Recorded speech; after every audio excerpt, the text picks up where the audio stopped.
বারাবণীতে তৃণমূল নেতা সহ 3 জন ধৃত। ভোট অশান্তির অভিযোগে গ্রেফতার। রাজ্যে পরপর ভোটে অশান্তির অভিযোগে গ্রেফতার। রাজ্যে পালাবদলের পর থেকে গা ঢাকা, অবশেষে জালে তৃণমূল ব্লক সভাপতি।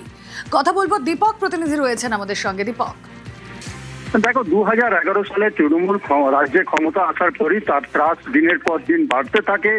2014 সালে যখন আসানসোল লোকসভা কেন্দ্রে বিজেপি প্রার্থী বাবুল সুপ্রিয় নির্বাচনে দাঁড়ায়, তখন তার গাড়িতে হামলা চালানো হয়, প্রচারে বাধা। এইখান থেকে তার ত্রাস এবং তার উত্থান শুরু হয়। ক্রমশ যতদিন সরকারে থাকে তৃণমূল, ততদিনই তার উত্থান বাড়তে থাকে। 2026-এ বিধানসভা নির্বাচনের আগে বিজেপি প্রার্থীকে প্রচারে বাধা, বিজেপি কর্মীদেরকে মারধর, আগ্নেয়াস্ত্র দেখিয়ে হুমকি, এতটাই ত্রাস ছিল তার বারাবণী অঞ্চলে যে শয়ে শয়ে বিজেপি কর্মীদেরকে 2011-তে তৃণমূল আসার পর গৃহহীন হয়ে থাকতে হয়, বাড়ি ছাড়া থাকতে হয়। 2026-এর নির্বাচনের ফল প্রকাশের পর তারা বাড়ি ফিরতে পেরেছে এবং এই অসিত সিং এর বিরুদ্ধে লিখিতভাবে থানায় অভিযোগ জানিয়েছে। এরপরই গতকাল রাত্রে অসিত সিংকে গ্রেপ্তার করে এবং আজকে আদালতে পেশ করে। শুধু অসিত সিং নয়, অসিত সিং এর সঙ্গে তার ভাইকে গ্রেপ্তার করেছে এবং তার সঙ্গীদেরকেও গ্রেপ্তার করেছে পুলিশ এবং আদালতে পেশ করেছে। পুলিশ এখন আবাসিতে নিয়ে পড়ে ঘটনার তদন্ত চালাবে। কি যেই বিজেপি কর্মীদের আক্রমণ করা হয়েছিল, গৃহহীন ছিল, তারা এই ঘটনার তদন্ত এগিয়ে নিয়ে যাওয়ার জন্য পুলিশ তাকে নিজেদের হেফাজতের আবেদন জানাচ্ছে আদালতে। ওকে,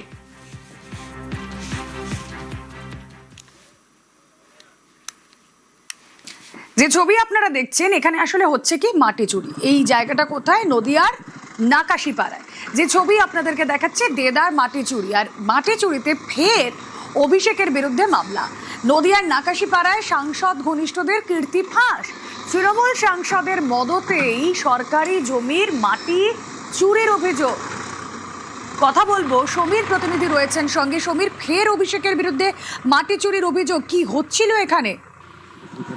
দেখো, নাকাশিপাড়ার বামনডাঙ্গা এলাকায় প্রায় 1100 বিঘা জমি ছিল, যে জমিটা খৈতান কোম্পানির লিজ নেওয়া ছিল 2020 সাল পর্যন্ত, এবং সেটা সুগার মিলের জন্য লিজ নেওয়া ছিল। কিন্তু 2008 সাল নাগাদ সেই কোম্পানি বন্ধ হয়ে যায় এবং এতদিন পর্যন্ত সেই জমি পরিত্যক্ত অবস্থায় পড়েছিল।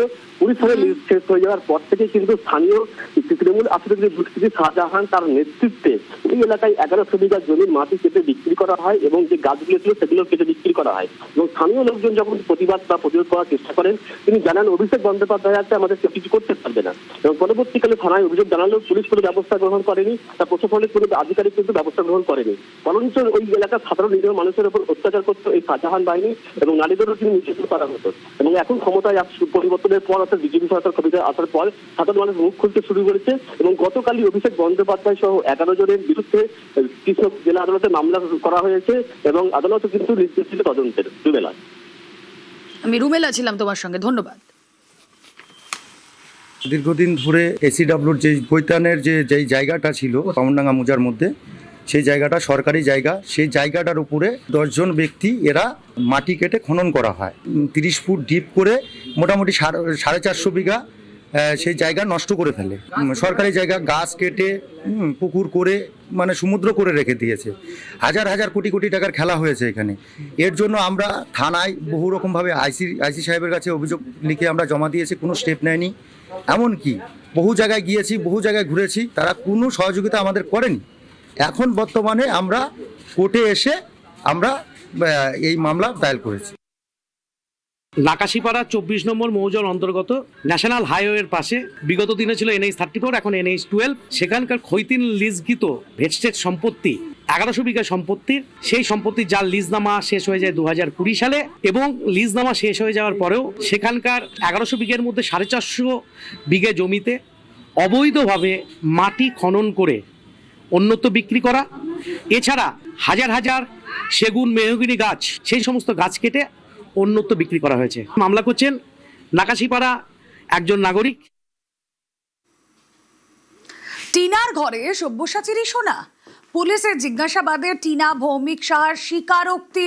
তৃণমূল নেতা সব্যসাচী দত্তকে জেরা করে পুলিশের তল্লাশি। এ বিষয়ে আরো বিস্তারিত জানাতে পারবেন অনুপ রয়েছেন সঙ্গে। অনুপ, দেখো, তৃণমূল নেতা সব্যসাচী দত্ত তাকে ইতিমধ্যে গ্রেপ্তার করার পরবর্তী ক্ষেত্রে হেফাজতে নেওয়া হয়েছিল। একাধিক জায়গায় যখন তল্লাশি করা হয়েছিল সেক্ষেত্রে লক্ষ্য করা যায় যে টিনা সাহা ভৌমিক, যে সব্যসাচী দত্ত ঘনিষ্ঠ, যার নদিয়ার করিমপুর এবং অন্য দুটি বাড়ি রয়েছে, এবং সেখানে যখন তল্লাশি অভিযান করা হয় সেখান থেকে 3 কেজি কিন্তু সোনা উদ্ধার করা হয়েছিল। এই মামলায় পরবর্তী ক্ষেত্রে টিনা ভৌমিক সাহা, সব্যসাচী দত্ত ঘনিষ্ঠ, তার নেত্রী, তাকে তলব করা হয় এবং তাকে যখন দীর্ঘ জিজ্ঞাসাবাদ করা হয় সেই জিজ্ঞাসাবাদে তিনি স্বীকার করেন।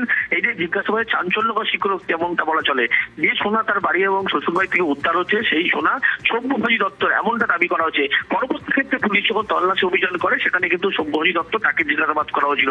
কিন্তু তখন সব্যসাচী দত্ত জানিয়েছিলেন যে এই সোনার সঙ্গে তার কোনো রকম কিন্তু সম্পর্ক নেই। কিন্তু টিনা ভৌমিক সাহা তাকে যখন জিজ্ঞাসাবাদ করা হলো বিধাননগর পুলিশের পক্ষ থেকে, সেক্ষেত্রে তিনি জানাচ্ছেন যে জিজ্ঞাসাবাদে চাঞ্চল্যকর স্বীকারোক্তি যে সোনা 3 কেজি সোনা পাওয়া গিয়েছে তার বাড়ি এবং শ্বশুরবাড়ি থেকে, এই টিনা সাহা ভৌমিকের বাড়িতেই সব্যসাচী দত্তর এই সোনা রাখা ছিল।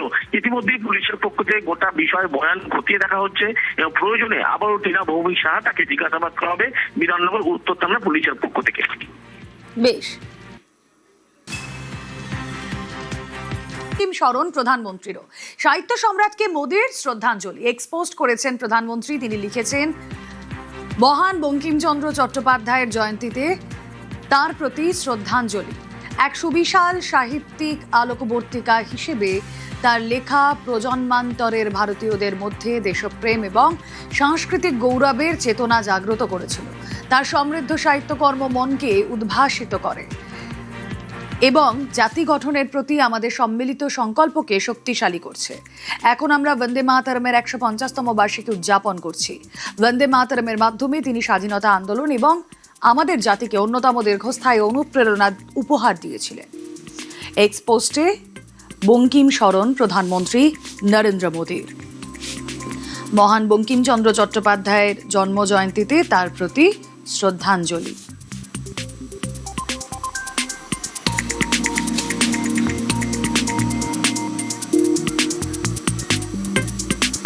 এক সুবিশাল সাহিত্যিক আলোকবর্তিকা হিসেবে তার লেখা প্রজন্মান্তরের ভারতীয়দের মধ্যে দেশপ্রেম এবং সাংস্কৃতিক গৌরবের চেতনা জাগ্রত করেছিল। তার সমৃদ্ধ সাহিত্যকর্ম মনকে উদ্ভাসিত করে চলেছে এবং জাতি গঠনের প্রতি আমাদের সম্মিলিত সংকল্পকে শক্তিশালী করছে। এক স্যান্ডেলে পোস্ট করেছেন প্রধানমন্ত্রী নরেন্দ্র মোদী। সাহিত্য সম্রাটকে এভাবেই শ্রদ্ধাঞ্জলি প্রধানমন্ত্রী। বন্দে মাতরমের 150তম বার্ষিকী উদযাপন করছি এক্সপোস্টে উল্লেখ করেছেন মোদী। বন্দে মাতরমের মাধ্যমে তিনি স্বাধীনতা আন্দোলন এবং আমাদের জাতিকে অন্যতম দীর্ঘস্থায়ী অনুপ্রেরণা দিয়েছিলেন, উপহার দিয়েছিলেন, উল্লেখ এক্সপোস্টে প্রধানমন্ত্রী।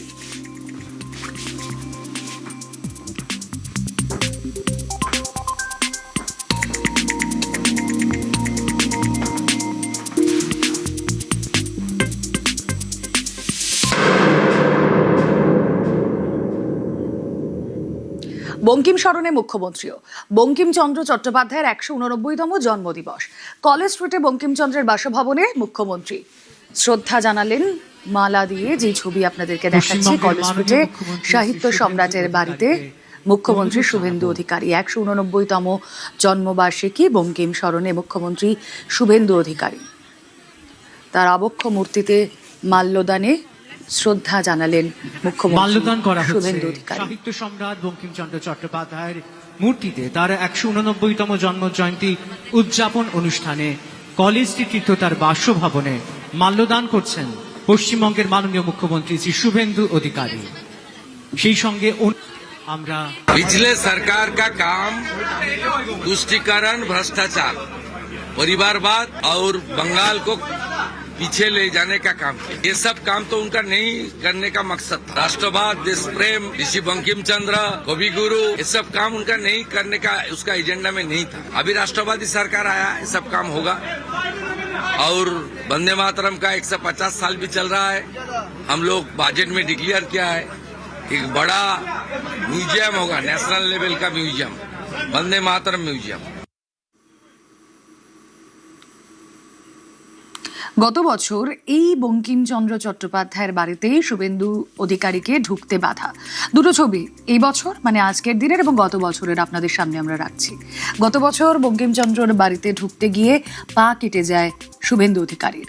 রাস্তা খোঁড়া ছিল আর তখন তিনি ঢুকতে পারেননি। গত বছর এই আজকের দিনে তিনি ঢুকতে পারেননি। সেই বাড়িতেই আজ বঙ্কিমচন্দ্র চট্টোপাধ্যায়কে শ্রদ্ধা জ্ঞাপন মুখ্যমন্ত্রীর।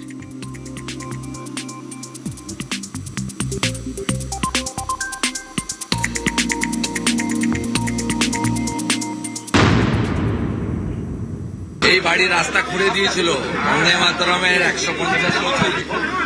এখানে বিরোধী দলনেতা ছিলাম, বিজেপির একটা কার্যক্রম ছিল, আমি এসেছিলাম, ঢুকতে দেয়নি, খুঁড়ে দিয়েছি। জনগণ বিচার করে দিয়েছে। চিরদিন কাহারও সমান নাই যায়, যেমন কর্ম করবে তেমন ফল পাবে। বঙ্কিমচন্দ্র চট্টোপাধ্যায় নিজের শেষ জীবনে কলেজ স্ট্রিটের এই যে বাড়ির সামনে দাঁড়িয়ে রয়েছি, যার নাম বঙ্কিম চ্যাটার্জি স্ট্রিট, সেই বাড়িতেই কাটিয়েছেন। যদিও এই বাড়ি পরবর্তী সময়ে 2006 সালে বঙ্কিম স্মৃতি পাঠাগার হিসেবে আত্মপ্রকাশ করে। এবং শুধু তাই নয়, বঙ্কিমচন্দ্র চট্টোপাধ্যায়ের স্মৃতি বিজড়িত এই বাড়ি, সেই বাড়ি তদানীন্তন সময়ে বা প্রাক্তন রাজ্য সরকারের সময়ে তৃণমূল কংগ্রেসের আমলে ছিল জরাজীর্ণ অবস্থায়। শুধু তাই নয়, বঙ্কিমচন্দ্র চট্টোপাধ্যায়ের যে আবক্ষ মূর্তি এখানে রয়েছে, সেই আবক্ষ মূর্তিটিও ছিল অবহেলায় পড়ে। এবং 2025-এর 7ই নভেম্বর বন্দে মাতরমের সার্ধশতবর্ষ উপলক্ষে তৎকালীন বিরোধী দল বিজেপির তরফে করা হয় মিছিল। ঠনঠনিয়া কালীবাড়ি থেকে মিছিল করে বিরোধী দলনেতা তৎকালীন শুভেন্দু অধিকারী তিনি এই বাড়িতে আসেন, কিন্তু সেই বাড়িতে আসার পরেই পুলিশের তরফ থেকে বাধার মুখোমুখি পড়তে হয়। শুধু তাই নয়, সেদিন এই রাস্তা খুঁড়ে দেওয়া হয়েছিল কলকাতা পুরসভার তরফ থেকে, এমনটাই অভিযোগ করেন শুভেন্দু অধিকারী। ঢুকতে না দেওয়ার কারণে রাস্তা খোঁড়া হয়েছে এবং তার পা কেটে যায় শুভেন্দু অধিকারী। এবং সেখান থেকেই শুভেন্দু অধিকারী তিনি সাধারণ মানুষের উদ্দেশ্যে বার্তা দেন যে বিজেপি ক্ষমতায় আসলে এই বাড়ি আবার নতুন করে সাজিয়ে তোলা হবে এবং রক্ষণাবেক্ষণ করা হবে এই বঙ্কিমচন্দ্র স্মৃতি পাঠাগারের। বিজেপি সরকার 2026-এ ক্ষমতায় এসেছে এবং তারপরই এই বাড়ি নতুন করে সাজিয়ে তোলা হয়েছে, করা হয়েছে রং। শুধু তাই নয়, এই যে আবক্ষ মূর্তি বঙ্কিমচন্দ্র চট্টোপাধ্যায়ের, সেই আবক্ষ মূর্তিটিও নতুন করে সাজিয়ে তোলা হয়েছে, রং করা হয়েছে। ক্যামেরা দীপঙ্করের সঙ্গে সুস্মিতা, নিউজ 18 বাংলা।